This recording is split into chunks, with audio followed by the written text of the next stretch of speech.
Yeah, making the new IP is, how can I put it? It's just don't do it. You're building new tech, new AI, establishing new characters, new art, all this.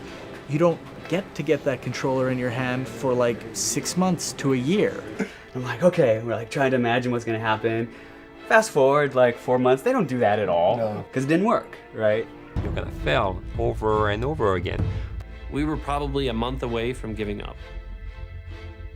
Building games is extremely hard. I think on some level anyone who interacts with the game industry understands this. It's something we take as a given. We regularly see teams of extremely talented people, often with massive budgets, come out of the development cycle feeling like they've barely survived a natural disaster. It's like they've barely slept, which is often the case. But why is this?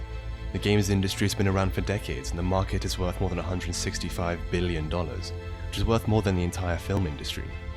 On the face of it, you would think an industry with this scale, with this much experience, would be a little less, well, crunchy.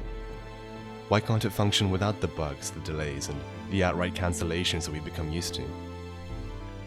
If you work in the industry, you might feel a little exasperated at this. Players often don't understand just how many moving pieces game development has, and frankly, it's a miracle that any game gets made at all. It's hard to communicate why it's so difficult to someone who hasn't been through it themselves, and even then, developers with years of experience often underestimate how hard it is to go indie and start shipping their own games. The truth is that it's really not intuitive how complex development is, even to people who build games themselves. It takes so many different skill sets to do anything that even small changes can disrupt hundreds of people's work. In a larger studio, if you want to change something about a character, design a new attack for example, you need to concept it. It has to fit the character, the world, the themes, and the tones that the game is trying to hit.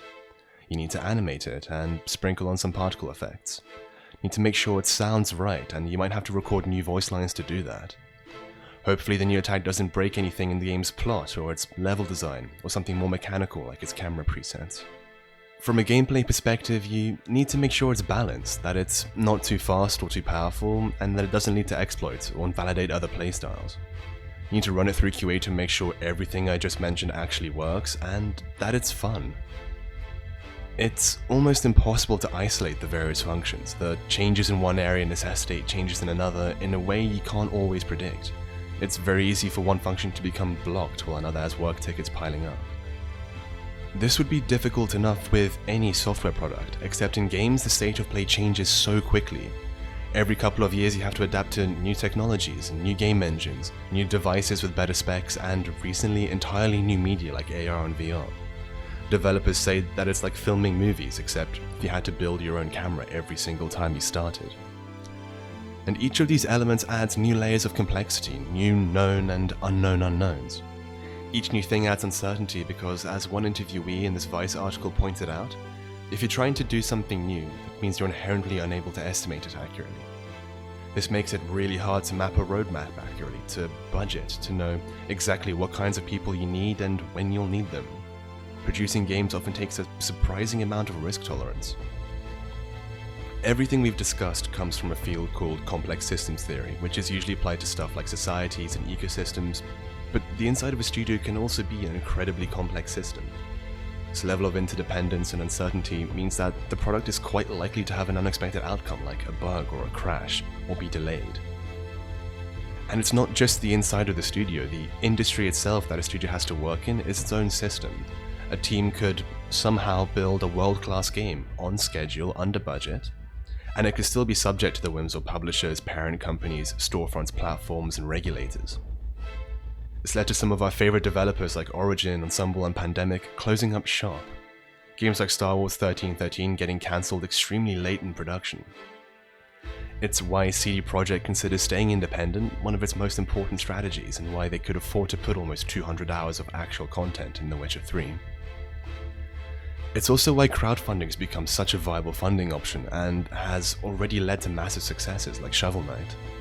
The developers don't have a parent company or separate publisher to worry about. They could focus on building a game and a community in a way that they felt was right, rather than hacking a demo together just so they can maintain their funding.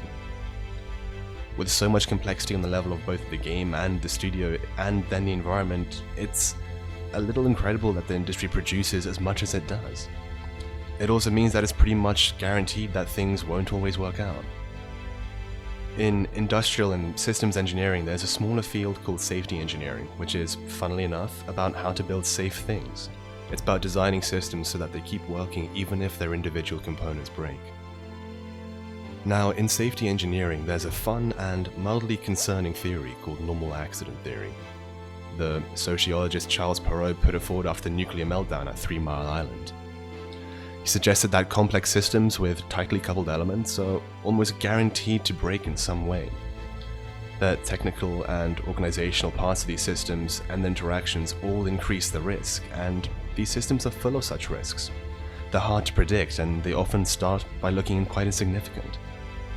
Society's full of them, and it's pretty much impossible to eliminate them all.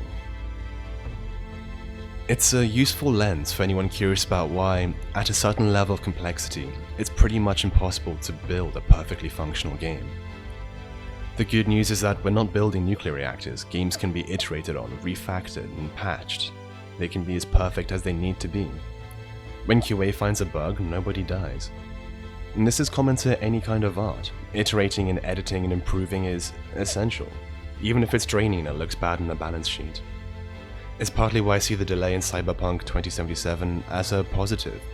In CDPR's case, a sign of a company with the time and the money to build something excellent, rather than just profitable.